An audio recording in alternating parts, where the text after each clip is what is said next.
안녕하세요. 정신없는 정신과 의사입니다. 학창시절 제가 가장 자주 했던 말이 있어요. 이번 시험은 정말 제대로 준비할 거야. 매 시험마다 완벽한 계획표를 만들었어요. 컬러풀하게 색칠도 하고 시간대별로 세세하게 나누고 심지어 휴식 시간까지 정확히 배정을 해놨던 것 같아요. 그런데 신기한 건 그 아름다운 계획표와 실제 제가 한 공부 사이에는 엄청난 격차가 있었다는 거예요. 결국 시험 하루 전이 되면 또구나 하면서 벼락치기 모드로 전환되곤 했죠. 혹시 여러분도 이런 경험 있으시죠? 머릿속으로는 완벽한 계획을 세우고 이번엔 진짜 달라질 거야 다짐을 하는데 결국 마지막에 허겁지겁 끝내는 그런 패턴 말이에요. 그때는 몰랐어요. 이게 단순히 의지력의 문제가 아니라는 걸요.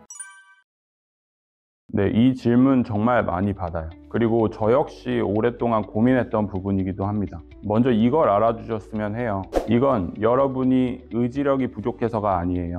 게으르거나 나약해서도 아니고요. 제가 만나는 분들을 보면 특히 머리가 좋고 성취 지향적인 분들일수록 이런 패턴을 보여요. 왜냐하면 이분들은 제대로 하고 싶은 마음이 너무 강하시거든요. 그래서 역설적으로 시작하기가 더 어려워져요. 예를 들어 볼게요. 운동을 시작하려고 할 때 일반적인 사람은 일단 한 바퀴만 걸어보자 라고 생각할 수 있어요. 그런데 완벽주의 성향이 있는 분들은 운동복부터 제대로 사고 운동 계획 완벽히 세우고 헬스장 등록하고 이렇게 생각을 하죠. 그러면 뭐가 일어나냐? 시작도 하기 전에 이미 피곤해져요. 그래서 내일부터 시작하자 하면서 미루게 되는 거예요. 제가 학교 다닐 때도 그랬어요. 시험 몇 주 전부터 컬러풀한 계획표를 만들고 완벽한 공부 스케줄을 세워봤지만 실제로는 마지막 하루 이틀 벼락치기가 매번 반복이었어요.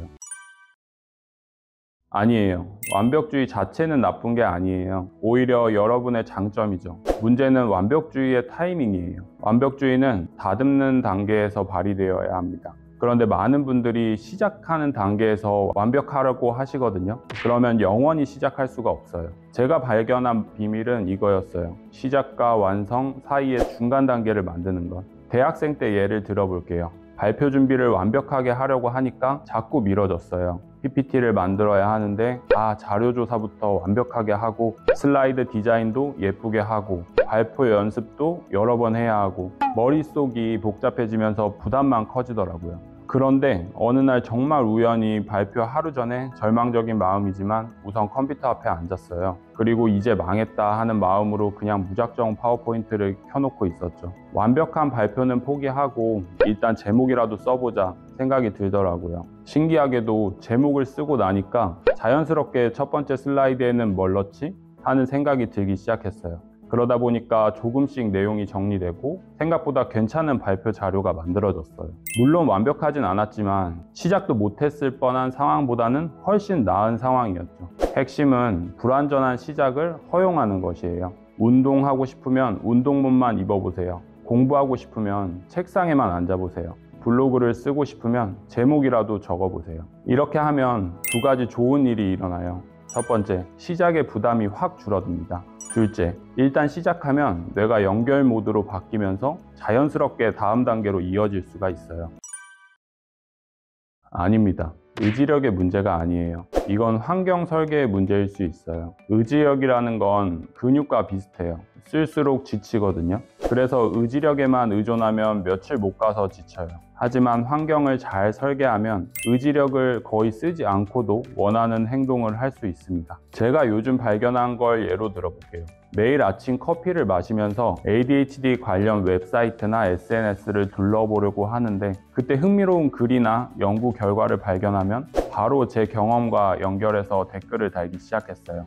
이 내용 진료실에서 환자분들이 자주 물어보시는 거네 하면서 간단한 설명을 덧붙이는 거죠. 처음엔 그냥 습관적으로 하던 일이었는데 며칠 지나니까 정말 신기한 일이 일어났어요. 커피를 사러 가는 길에 자연스럽게 오늘은 어떤 ADHD 이야기를 나눠볼까 하는 생각이 떠오르는 거예요. 마치 뇌에 모닝커피는 ADHD 콘텐츠 시간이라는 연결고리가 생긴 것처럼요. 지금은 아침마다 커피 한 잔 마시는 동안 자연스럽게 하루 한 개씩 의미 있는 댓글이나 글이 완성되더라고요. 억지로 콘텐츠를 만들어야지 하는 부담이 없이도 말이죠.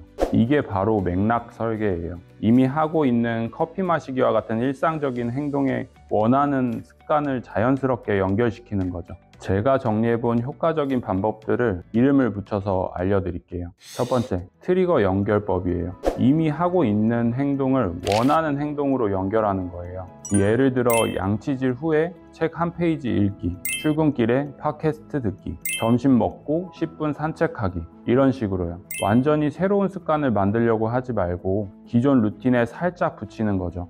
두 번째, 환경 전치법이에요. 하고 싶은 행동은 쉽게, 하고 싶지 않은 행동은 어렵게 만드는 거예요. 운동을 하고 싶다면 운동복을 침대 옆에 놓아두세요. 책을 읽고 싶다면 침대 머리맡에 책을 놓고 핸드폰은 다른 방에 놔두세요. 이렇게 하면 의지력 없이도 자연스럽게 원하는 행동을 하게 됩니다. 세 번째, 최소 실행법이에요. 너무 작아서 실패할 수 없을 정도로 작게 시작을 하시는 거예요. 매일 1시간 운동이 아니라 매일 운동복 입기, 하루 50페이지 독서가 아니라 하루 1페이지 읽기, 이렇게 시작하면 거의 100% 성공할 수 있어요. 그리고 일단 시작하면 대부분 더 하게 되거든요.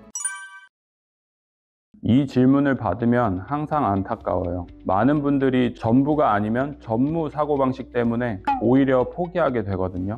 절대로 완벽하게 할 필요가 없어요. 저도 수없이 무너졌어요. 전공의 시절에는 당직 때문에, 지금은 육아 때문에 루틴이 깨지는 경우가 많아요. 처음엔 다 망했다, 처음부터 다시 시작해야지 하며 좌절을 했는데 지금은 다르게 생각을 해요. 오늘은 못했지만 그동안 한 것들이 사라지는 건 아니지 하면서요. 실제로 며칠 안 해도 그동안 만들어진 연결이 완전히 사라지지는 않아요. 조금 약해질 뿐이죠. 다시 시작하면 처음보다 훨씬 빨리 회복돼요. 매일 운동을 목표로 하는 어떤 분이 이런 말씀을 하셨어요. 선생님, 저는 운동을 일주일에 한 번도 못할 때가 있어요. 그럼 의미 없는 거 아닌가요? 제가 답변을 드렸죠. 아니요, 1년에 20번 하는 것과 0번 하는 것은 완전히 다른 거예요. 20번만 해도 당신은 더 이상 운동을 안 하는 사람이 아니에요. 중요한 건 완벽함이 아니라 방향성이에요. 매일 못해도 일주일에 한 번이라도, 한 달에 한 번이라도 그 방향으로 움직이고 있다면 그걸로 충분합니다. 오늘 이야기를 정리해보면 이렇습니다. 게으른 완벽주의자라는 건 사실 높은 기준을 가진 사람들이라는 뜻이에요. 그 기준 자체는 정말 좋은 거예요. 다만 그 기준을 적용하는 타이밍과 방법을 조금 바꾸면 되는 거죠. 완벽한 계획보다는 불완전한 시작이 훨씬 중요해요. 그리고 의지력보다는 환경 설계가 더 효과적이고요. 여러분이 지금까지 자신을 게으르다고 자책했다면 이제 그만하셔도 됩니다. 여러분은 게으른 게 아니라 더 나은 방법을 몰랐을 뿐이에요. 저는 지금도 여전히 정신없는 정신과 의사예요. 가끔 볼펜을 떨어뜨리고 예약을 깜빡하기도 해요. 하지만 그런 저이기 때문에 비슷한 고민을 가진 분들의 마음을 더 잘 이해할 수 있다고 생각합니다. 완벽하지 않아도 괜찮아요. 조금씩 자기만의 속도로 나아가면 되는 거예요. 여러분도 오늘부터 아주 작은 한 가지만 시작해 보세요. 그리고 그 경험을 댓글로 공유해 주시면 같은 고민을 하는 다른 분들에게 큰 용기가 될 거예요. 이 영상이 도움이 되셨다면 구독과 좋아요 부탁드려요. 그리고 주변에 비슷한 고민을 하시는 분들에게 꼭 공유해 주세요.